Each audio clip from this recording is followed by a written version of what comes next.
British advanced pain clinic, నొప్పి మాయం, surgery దూరం. For appointments 9155556563. సినీ యాక్ట్రెసే కాదు, మీరు బీఆర్ఎస్ పొలిటీషియన్ కూడా. మీరు పార్టీలో కూడా చాలా యాక్టివ్గా ఉంటారు. అలాంటిది తెలంగాణ రిలేటెడ్ కేసీఆర్ ఈ రాజకీయాలకి కాస్త టచ్ ఉన్న ఈ సినిమాలో మీకు మంచి రోల్ దక్కడం ఏమనిపిస్తుంది? అసలు ఇంకా అంతకంటే సంతోషం ఏముంటుందండి. కేసీఆర్ గారి అభిమాని హీరో కథ కదా. నేను ఒరిజినల్గా ఆయన అంతకంటే ఎక్కువ అభిమానిని అయ్యాది. మాటల్లో ఎవరికి వాళ్ళే అభిమానం అనేది ఉంటుంది. ఒక దేవుళ్లాగా భావించే ఒక వ్యక్తి పేరుతో వచ్చే సినిమా. నాకు ఈ సినిమాలో అవకాశం ఇచ్చిన నిజంగా రాకేష్ గారికి థ్యాంక్స్ చెప్పుకోవాలి.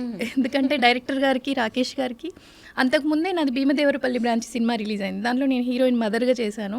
చూసి మదర్గా అయితే బాగుంటారు కదా, మన వాళ్ళు కదా అనేసి ఇంకా వాళ్ళు నన్ను గుర్తించడం, కాల్ చేసి నాకు స్టోరీ రమ్మనడం, నేను ఆఫీస్కి వెళ్తే స్టోరీ ఎక్స్ప్లెయిన్ చేయడం, నా క్యారెక్టర్ అంతా కూడా చాలా హ్యాపీ అనిపించింది. ఇంకా లొకేషన్కి వెళ్ళి చేస్తూ ఉంటే కూడా అసలు ఇంకా ఆ ఫీలింగ్ చెప్పలేను. ఇంక ఇప్పుడైతే నిజంగా ఆస్వాదిస్తున్నాను.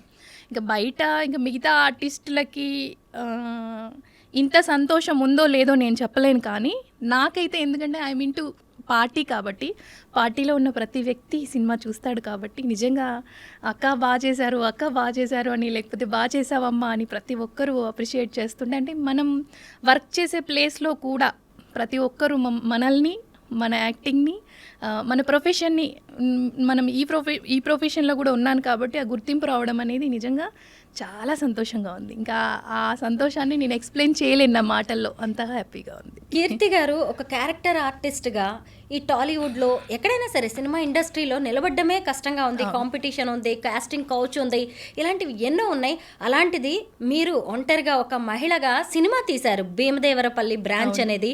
ఆ సినిమా కష్టాల గురించి ఒకసారి చెప్తారా? కష్టాలంటే ఖచ్చితంగా ఇష్టంగా తీశారు. కష్టాన్ని నేను ఇష్టంగా భావించి తీశాను. యాక్చువల్గా అందరూ నవ్వారండి. ఫస్ట్ నేను సినిమా తీస్తున్నాను అని అనౌన్స్ చేయగానే నవ్వారు, ఎగతాళి చేశారు. ఈ అమ్మాయి సినిమా తీస్తున్నా మొదలు పెడుతుంది కదా, రిలీజ్ చేసినప్పటికి కదా అని చాలా ఎగతాళి చేశారు, చాలా అవమానించారు. కానీ అన్నిటినీ నేను తట్టుకున్నాను. ఇంకా ఎక్కువగా నేను ఛాలెంజ్గా తీసుకున్నాను, ముందుకెళ్ళాను, రిలీజ్ చేయగలిగాను. ఇప్పుడు అమెజాన్ ప్రైమ్లో కూడా చాలా సక్సెస్ఫుల్గా రన్ అవుతోంది. బెస్ట్ పొలిటికల్ సెటైర్ అవార్డు కూడా దాసరి గారి పేరు మీద అవార్డు వచ్చింది మన ఇండస్ట్రీ నుంచి. అందరూ యాక్చువల్గా నేను అచీవ్ అయిన, నా కళ్ళలో నీళ్లు తిరిగిన సంఘటన ఏంటంటే, శిల్పకళా వేదికలో అసలు ప్రతి పెద్ద ప్రొడ్యూసరు దాని మీద ఉన్నారండి. మోహన్ బాబు గారు, అల్లు అరవింద్ గారు, దిల్ రాజు గారు, పెద్ద పెద్ద ప్రొడ్యూసర్స్, డైరెక్టర్స్, యాక్టర్స్ అందరూ ఉన్న ఒక స్టేజ్లో నాకు ప్లేస్ దొరకడం. ఎందుకంటే నేను ఒక మారుమూల గ్రామంలో పుట్టి ఒక మధ్యతరగతి కుటుంబంలో పెరిగి పెళ్ళిళ్ళయ్యి పిల్లలయ్యి కామన్గా ఎన్నో స్ట్రగుల్స్ పడుతూ వచ్చి ఒక ఆర్టిస్ట్గా చేస్తూ ఎన్నో కష్టాలతో సినిమా తీసి రిలీజ్ చేసి దానికి అవార్డు వచ్చి ఆ అవార్డు కూడా అంతమంది ఆధ్వర్యంలో, సినిమాటోగ్రఫీ మినిస్టర్, ఎవ్రీవన్, మన ఎస్వి కృష్ణారెడ్డి గారు, అల్లు అరవింద్ గారు, వీళ్ళందరి ఆధ్వర్యంలో అసలు ఎంతోమంది పెద్దలు, ప్రతి ఇండస్ట్రీలో ఉన్న పాత ప్రొడ్యూసర్సు, అంటే దాసరి గారి అభిమానం ఉన్న ప్రతి ఒక్కరూ అక్కడికి ఆ స్టేజ్లో ఉన్నారు. నిండుగా ఆ సభను చూస్తుంటే రియల్లీ నా కళ్ళల్లో ఇక్కడ నేనే ఉన్నానా, నిజంగా చాలా హ్యాపీ అనిపించింది. చాలామంది నువ్వు హీరో అమ్మా అని నాకు చాలా అప్రిషియేట్ చేశారు. ఎందుకంటే ఒక ఉమెన్గా నేను ఎవరి సహకారం తీసుకోకుండా కంప్లీట్ చేయగలిగిన మూవీని.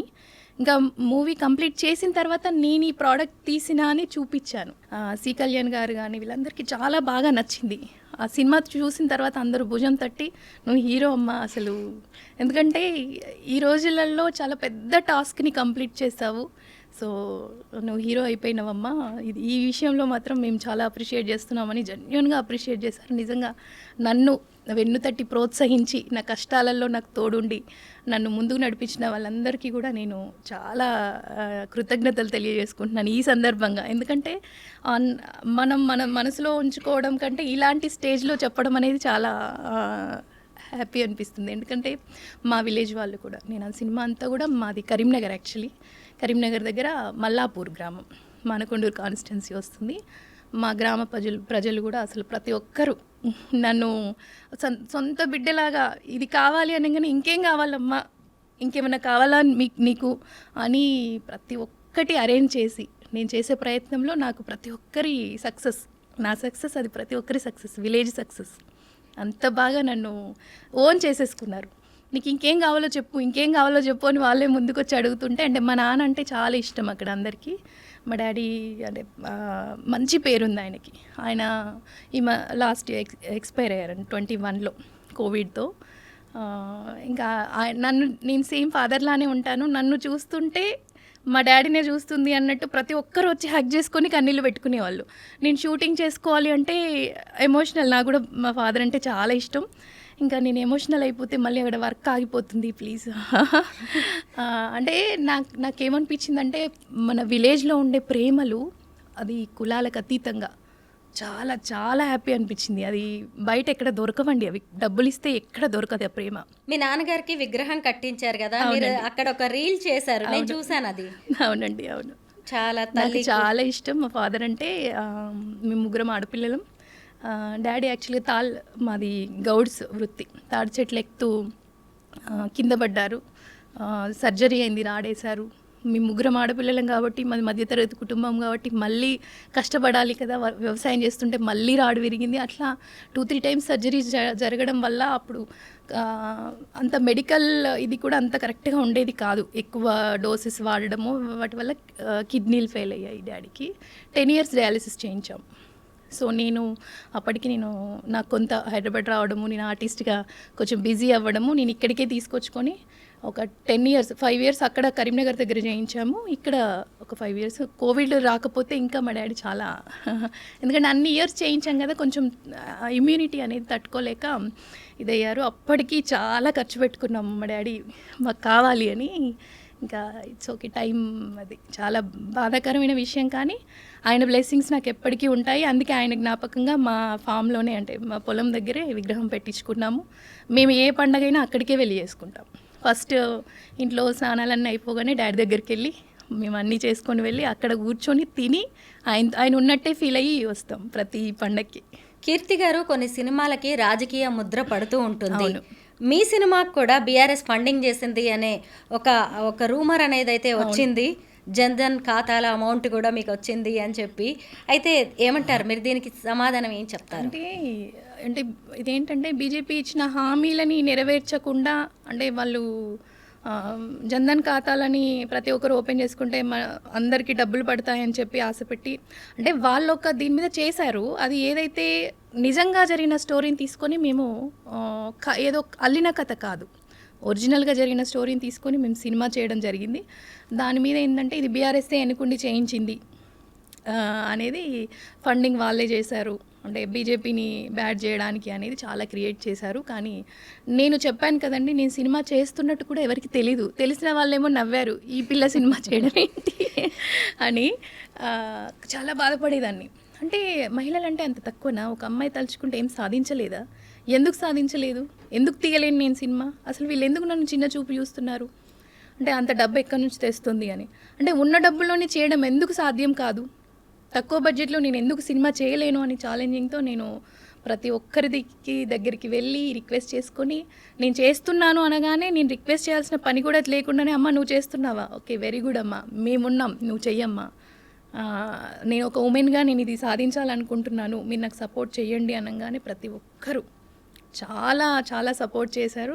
అందరి సహకారంతో ఈరోజు నిజంగా నేను ప్రొడ్యూసర్ అనే ఒక పదం అనేది యాడ్ చేసుకోగలిగింది. ఏంటి ఫ్యూచర్లో ఇంకా సినిమాలు తీస్తారా?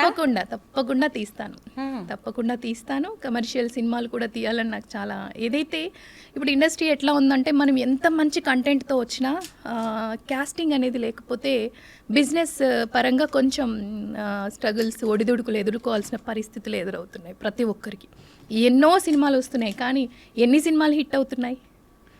ఒక వారానికి ఎన్ని సినిమాలు రిలీజ్ అవుతున్నాయి? దాంట్లో హిట్ ఎన్ని అవుతున్నాయి, ఫట్ ఎన్ని అవుతున్నాయి?